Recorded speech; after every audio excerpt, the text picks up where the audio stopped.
여러분 사람 보는 눈 없어서 손해본 적 있으십니까? 나만 믿어 라는 말에 마음을 다 줬다가 결국 뒤통수 맞은 경험?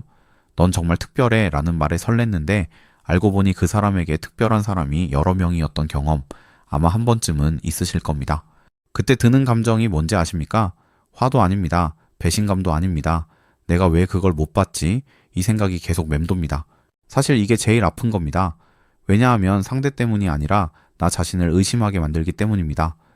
그리고 더 무서운 건 이 경험이 다음 관계까지 영향을 준다는 겁니다. 사람을 더 의심하게 만들고 마음을 쉽게 열지 못하게 만들고 결국 관계 자체를 피하게 만듭니다. 그래서 오늘은 이 문제를 확실하게 끝내겠습니다.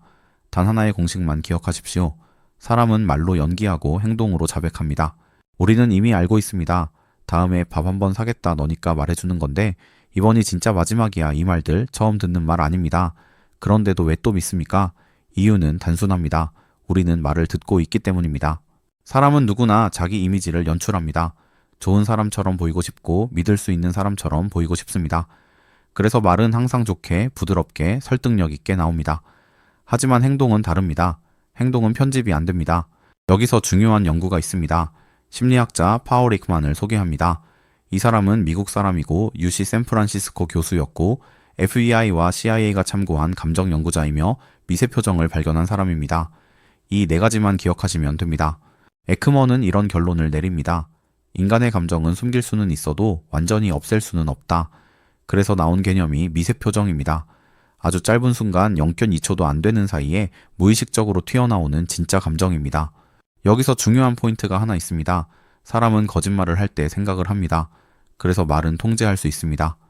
하지만 감정은 생각보다 먼저 반응합니다. 그래서 그 짧은 순간에 진짜가 튀어나옵니다. 그리고 더 중요한 사실이 있습니다. 얼굴보다 몸이 더 솔직합니다. 얼굴은 연기할 수 있습니다. 웃을 수 있고 표정을 만들 수 있고 괜찮은 척할 수 있습니다. 하지만 몸은 다릅니다. 손은 긴장하면 움직이고 발은 불안하면 흔들리고 자세는 점점 흐트러집니다. 말은 괜찮다고 하는데 몸은 이미 아니라고 말하고 있는 겁니다. 에크먼은 이것을 비언어적 누출이라고 설명합니다. 감정은 반드시 어딘가로 새어나옵니다. 그래서 기억하십시오. 말은 설계된 것이고 행동은 흘러나온 것입니다.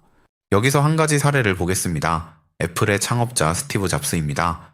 그는 사람들의 말을 그대로 믿지 않았습니다. 사람들은 말로는 이게 좋다, 이게 편하다 이렇게 이야기합니다. 하지만 잡스는 그 말을 따르지 않았습니다. 대신 행동을 봤습니다. 사람들이 실제로 어떻게 사용하는지, 어디에서 멈추는지, 무엇을 반복하는지를 관찰했습니다. 그 결과 완전히 다른 선택을 했습니다. 사람들은 키보드를 원한다고 말했지만 실제로는 터치에 더 빠르게 적응했습니다. 결국 인간은 말이 아니라 행동으로 선택합니다. 인간관계도 똑같습니다. 말은 믿음직스러운데 행동이 계속 어긋난다면 행동이 진짜입니다. 여기서 많은 사람들이 실수하는 부분이 있습니다. 투영입니다. 내가 정직하니까 상대도 정직할 거라고 믿고 내가 진심이니까 상대도 진심일 거라고 생각합니다. 하지만 아닙니다. 타인은 당신처럼 생각하지 않습니다. 그래서 우리는 계속 같은 패턴에 당하게 됩니다. 그래서 공식 하나 더 드립니다. 희망을 빼고 패턴을 보십시오. 사람은 말이 아니라 패턴으로 드러납니다. 이제부터가 핵심입니다. 지금부터 사람을 읽는 방법을 정확하게 드리겠습니다. 첫째, 미세 표정을 보십시오. 아주 짧은 순간을 놓치지 마십시오. 특히 질문을 했을 때 혹은 중요한 이야기를 꺼냈을 때 그 순간의 반응을 보십시오. 표정이 아주 미세하게 굳거나 눈이 흔들리거나 입이 잠깐 멈추는 순간 그게 진짜입니다. 둘째, 말보다 행동을 보십시오. 말은 얼마든지 할 수 있습니다. 하지만 행동은 반복됩니다. 약속을 지키는지, 시간을 지키는지, 책임을 회피하는지 이건 꾸미기 어렵습니다. 행동이 그 사람입니다. 셋째, 압박 상황을 보십시오. 사람은 여유 있을 때는 누구나 괜찮습니다. 하지만 상황이 급해지면 완전히 달라집니다. 시간이 부족할 때, 문제가 생겼을 때, 손해를 보게 될 때 그때 어떻게 반응하는지 보십시오. 그 순간이 진짜입니다. 넷째, 침묵을 사용하십시오. 사람들은 침묵을 불편해합니다. 그래서 계속 말을 합니다. 상대가 말하면 굳이 채우지 마십시오. 그냥 듣고 조용히 바라보십시오. 그러면 점점 더 많은 정보가 나옵니다. 다섯째, 약자에게 하는 태도를 보십시오. 나에게 잘하는 건 필요 때문일 수 있습니다. 하지만 이득이 없는 사람에게 어떻게 하는지는 다릅니다. 그게 계산되지 않은 행동입니다. 그게 본성입니다. 이제 정리합니다. 사람을 정확히 읽는다는 건 의심하라는 뜻이 아닙니다. 환상을 버리라는 뜻입니다. 왜 저 사람은 저럴까? 이 질문은 이제 버리십시오. 그 질문은 당신을 더 지치게 만듭니다. 대신 이렇게 해보십시오. 저 사람은 원래 저렇게 행동하는 사람이다. 이 순간 감정에서 벗어나게 됩니다. 사람은 바뀌지 않습니다. 패턴만 반복합니다. 이걸 이해하면 상처가 줄어듭니다.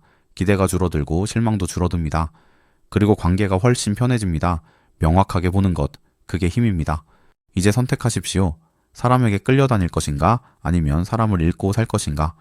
복잡한 세상을 읽는 가장 쉬운 공식. 좋은 영상을 위해 구독과 좋아요는 기본이죠. 지금까지 심리방정식이었습니다.